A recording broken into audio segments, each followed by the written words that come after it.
J'adore ce que je fais dans la vie, c'est une passion. Coacher des gens, c'est un privilège. C'est ce que je fais depuis plus de 25 ans. Je suis encore surpris, étonné de rencontrer des gens à tous les jours qui ne savent pas respirer et qui ne savent pas non plus reconnaître ce qui se passe en eux. C'est pour cette raison que ce qui a grandement changé dans notre approche au fil des années, c'est d'abord la communication avec soi. C'est bien de vouloir communiquer avec les autres, c'est même excellent, mais pour bien communiquer avec les autres, il faut d'abord bien communiquer avec soi. Qu'est-ce que ça veut dire concrètement? Être à l'écoute de ce qui se passe à l'intérieur de nous. La respiration aide à se déposer, et évidemment pas n'importe laquelle. La respiration abdominale permet simplement d'être à l'écoute de ce qui se passe en soi. Plus je respire de façon abdominale, plus je me libère de tensions, de sensations dans mon corps. C'est comme si je me déposais. Et là, je deviens observateur de ce qui se passe à l'intérieur de mon corps. Et lorsque je pense à un objectif, je veux rencontrer telle personne pour lui communiquer tel message, en me fermant les yeux et en observant qu'est-ce qui se passe dans mon corps, je vais tout de suite observer si je suis à l'aise à aller rencontrer cette personne et avec le message que j'ai à lui livrer, ou si je sens comme des résistances, des tensions et des sensations, et c'est là qu'on intervient, nous, pour amener la personne à être en harmonie avec son message.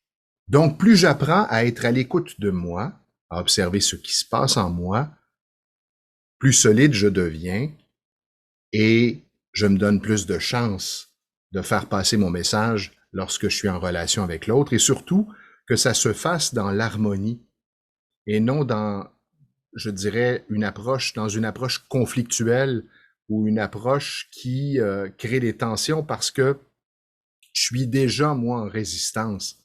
Forcément, si j'arrive dans cet état et que je communique le message, l'interlocuteur va le percevoir. Et ça peut peut-être même activer, déclencher quelque chose en lui. Et là, ben, c'est l'escalade.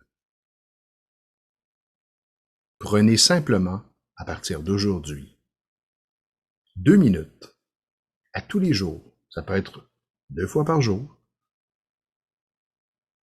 Respirez de façon abdominale, puis observez ce qui se passe en vous. Et si vous avez un message particulièrement important à livrer, après avoir pris le temps de respirer, de vous fermer les yeux, pensez à votre message. Imaginez là que vous êtes avec la personne et que vous êtes sur le point de communiquer le message que vous avez à communiquer et observez qu'est-ce qui se passe en vous. Si vous êtes en harmonie, allez-y. S'il y a une résistance, s'il y a des sensations, s'il y a des émotions, posez-vous la question, qu'est-ce qui est là? Pourquoi je me sens comme ça? Et si possible,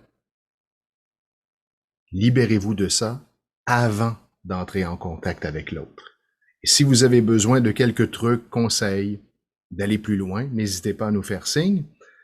Dans une prochaine capsule, je vais vous donner quelques outils, quelques clés de libération de ces sensations, de ces résistances que vous avez, que vous ressentez à l'intérieur de vous.